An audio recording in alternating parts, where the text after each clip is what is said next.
उत्तर प्रदेश के कानपुर में जब पुलिस एक बहुत बड़े अपराधी को पकड़ने गई तो पुलिस वालों पे बहुत बड़ा हमला हुआ और अब पूरे उत्तर प्रदेश में सर्च ऑपरेशन जारी है।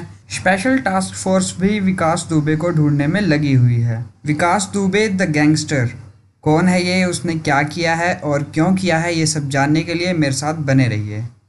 विकास दुबे यूपी का एक गैंगस्टर है। 60 उसके मर्डर केसेस ऑफिशियली हैं तो अनऑफिशियली पता नहीं कितने होंगे। 25,000 का इनाम है इसके ऊपर और इसके गांव में कोई जा भी नहीं सकता। एक तरीके से इसने गांव को अपना किला बनाया हुआ था और जब पुलिस इसको पकड़ने गई तो इसके साथियों ने बहुत ताबड़तोड़ की फायरिंग की, जिसमें हमारे 8 पुलिसकर्मी वीरगति को प्राप्त हो गए। जिसके बाद अब विकास दुबे फरार हो गया है और पूरी की पूरी पुलिस फोर्स इसके पीछे पड़ी हुई है और अब एसटीएफ इसके पीछे है। कानपुर से एक स्पेशल टीम भेजी गई है और लखनऊ से एक स्पेशल टीम भेजी गई है।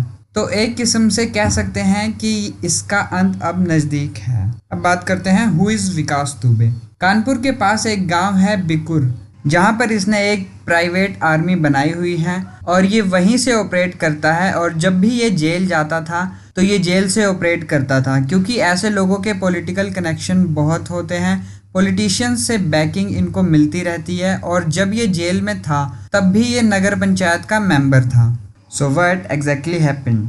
राहुल तिवारी को मारने की कोशिश की थी और फिर राहुल तिवारी ने इस पे केस करवा दिया। तो होता यह है कि पुलिस तो इससे पहले भी तंग आ चुकी थी इससे, और जब राहुल तिवारी ने केस दर्ज करवाया अटेम्प्ट टू मर्डर का तो पुलिस इसके गांव बिकुर विलेज में रेड मारने गई।